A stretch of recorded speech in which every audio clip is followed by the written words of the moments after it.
నమస్కారం, నా పేరు డాక్టర్ పురు ధవన్ మరియు ఈ వీడియోలో మనం హెలుసినేషన్ గురించి మాట్లాడబోతున్నాం. పాకిస్తాన్లో ఉన్న రోగుల్లో ఒకటి పెద్ద శాతం హెలుసినేషన్ను అనుభవిస్తున్నారు. అంటే రోగికి ఉండని విషయాలు కనిపించడం. ఉదాహరణకు వెనుక ఎవరో ఉన్నట్లు, ఇంట్లో దొంగ వచ్చిందా లేదా ఎవరో వెళ్ళిపోయిందా అని కనిపించడం మొదలైనవి. వారు వాటితో మాట్లాడడం కూడా మొదలవుతుంది. కానీ కొన్నిసార్లు మన ఇంటి వాతావరణం కూడా హెలుసినేషన్ను సృష్టించగలదు. ఒకటి పార్కిన్సన్. మైండ్ డిఫరెంట్గా పనిచేస్తోంది. అందులో శారీరక, రసాయన మార్పులు వచ్చాయి. ఇప్పుడు రోగి ఉన్న గదిలో ఏమి ఉంది, వెలుతురు ఎలా ఉంది, ఇవన్నీ రోగికి హెలుసినేషన్ ఉంటాయా లేదా ఉండవా అన్నది ఆధారపడి ఉంటుంది. ఇది అర్థం చేసుకోవడానికి మనం ఎలా చూస్తున్నామో అర్థం చేసుకోవాలి. మనం ముందు వైపు చూస్తున్నప్పుడు మన ఫోకస్ పూర్తిగా ముందు ఉంటుంది. మీరు ఇప్పుడు నా పక్కన ఉన్నట్లే. మీరు నన్ను చూస్తూ మీ వైపు చూడాలనుకుంటే ఇక్కడ మీకు ఏమి ఉంది అనే క్లారిటీ లేదు. మీరు ఆలోచనలు మాత్రమే చేయగలరు. ఒకటి కారణంగా మన దృష్టి కూడా చెదిరిపోతుంది. మెదడులో కూడా సమస్య ఉంది. కాబట్టి పార్కిన్సన్ వృత్తి చుట్టూ ఉన్న వాతావరణం చాలా ప్రకాశవంతంగా ఉండకుండా జాగ్రత్త వహించాలి. ఇప్పుడు నేను మీకు ఒక ఉదాహరణ ఇస్తున్నాను. మీ ఇంట్లో అన్ని వెలుతురు పసుపు ఉంటే హెలుసినేషన్ ఎక్కువగా ఉంటాయా లేదా తగ్గుతాయా? అవును, ఎక్కువగా ఉంటాయి. ఎందుకంటే ఇందులో షేడ్స్ ఎక్కువగా ఏర్పడతాయి. ఇప్పుడు మనం పూర్తిగా తెలుపు వెలుతురుకు వెళ్ళాలి. తెలుపు వెలుతురు కొంచెం బ్లూ స్టోన్లో ఉంటుంది. అది మెరుగ్గా ఉంటుంది. పసుపు వెలుతురుతో ఉండకూడదు. కానీ నేను అందరికీ చెప్పేది డే లైట్. ఇప్పుడు మీరు మూడు వెలుతురుల మధ్య ప్రభావాన్ని అర్థం చేసుకున్నారు. ఒకటి ఖచ్చితంగా పసుపు రంగు సైట్ దూరంగా పోతుంది. ఒకటి పూర్తిగా మన తెలుపు వెలుతురు ఉంటుంది. కానీ ఇది సన్లైట్ అని కూడా అంటారు. ఈ వెలుతురును డే లైట్ అని అంటారు. ఎందుకంటే మీరు సూర్యుని కింద వెళ్ళినప్పుడు అది కొంచెం పసుపు రంగులో ఉంటుంది. కాబట్టి మీరు మీ ఇంట్లో పసుపు వెలుతురు ఉంచితే అది బాగుంటుంది. పార్టీ వాతావరణం సృష్టించాలనుకుంటే అక్కడ హెలుసినేషన్లు ఉంటాయి. గుర్తుంచుకోండి. మొదటి విషయం. రెండవది, మీ వెలుతురు పూర్తిగా పసుపు అయితే మీరు దాన్ని మార్చాల్సిన అవసరం ఉంది.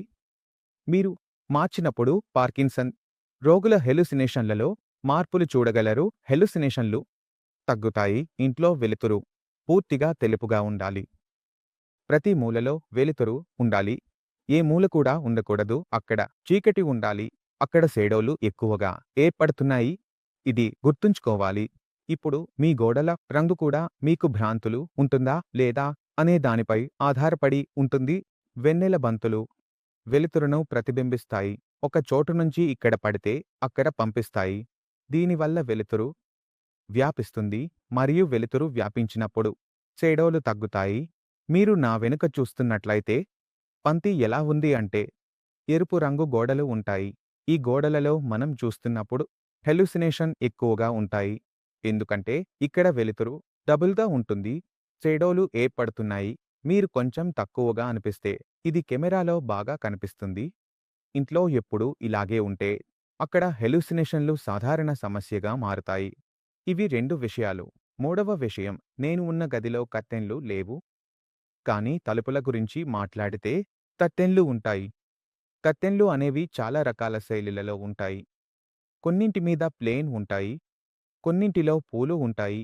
కొన్నింటిలో ప్యాటర్న్ ఉంటుంది. మీరు అర్థం చేసుకుంటున్నట్లయితే ఇక్కడ హెలుసినేషన్ సృష్టించబడుతుంది. కాబట్టి మీరు ఒక రోగికి మీ ఇంటి కర్టెన్లు మార్చాల్సి వస్తే, గోడల రంగు మార్చాల్సి వస్తే లేదా వెలుతురు మార్చాల్సి వస్తే మరియు దాంతో అతని హెలుసినేషన్లో తగ్గింపు కనిపిస్తే అది తప్పు కాదు.